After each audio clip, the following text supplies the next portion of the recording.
Samson, the Piranha Who Went to Dinner by Tide Bentley.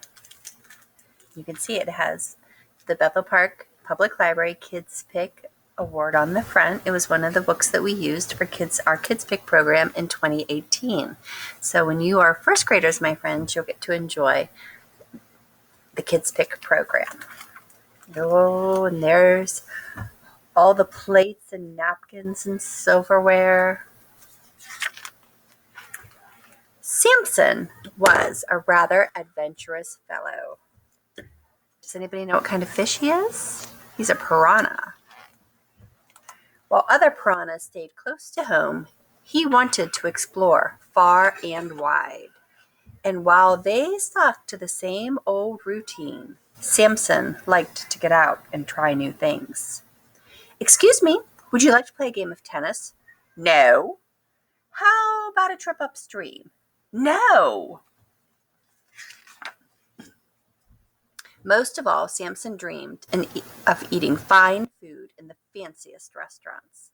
But while he drooled at the thought of luscious lily linguine and crispy kelp cakes, the other piranhas ate the same boring food day after day. So every day Samson ate alone until one morning he saw something that might change their minds. Fishy times, fancy restaurants open today. Fancy restaurants opening today. Perhaps you gents might care to join me for a... No way, not for me. Silly Samson, a restaurant is no place for our piranha. Perhaps they were right. With their fearsome features and terrible teeth, piranhas weren't really welcome anywhere, let alone in fancy restaurants. But he had to try, so Samson set off alone and soon arrived at the first restaurant. He smiled his friendliest smile and approached the waiter. "Excuse me, sir, I was wondering if I may..." "Salty mother of mackerel!"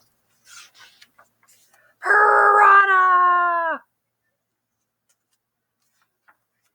His friends were right. He couldn't get into a restaurant looking like a piranha. Maybe he could get in looking like something else. He would need a disguise. Samson checked his mustache and fluffed his eyebrows. He could almost taste the luscious lily linguine and the sizzling seaweed sausages. "Pardon me, but I believe you have a reservation for Samson P. Rana." Let me see. "Oh, of course, Mr. Rana. Right this way, please." Samson peered eagerly into the restaurant. When he saw the plates piled high with crispy kelp cakes and duckweed sauce, he couldn't help but smile, a large, very piranha-like smile. "Scaly Neptune's crab cakes!" "Piranha!" Samson's smile disappeared as fast as the fish in the restaurant.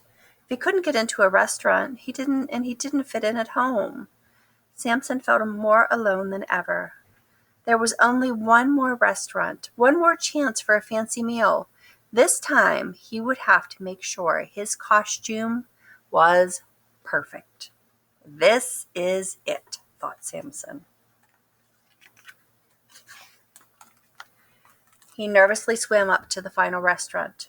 "Excuse me, my name is Mr. Rana, and I have a reservation for this evening." "Ah, Monsieur Rana, of course.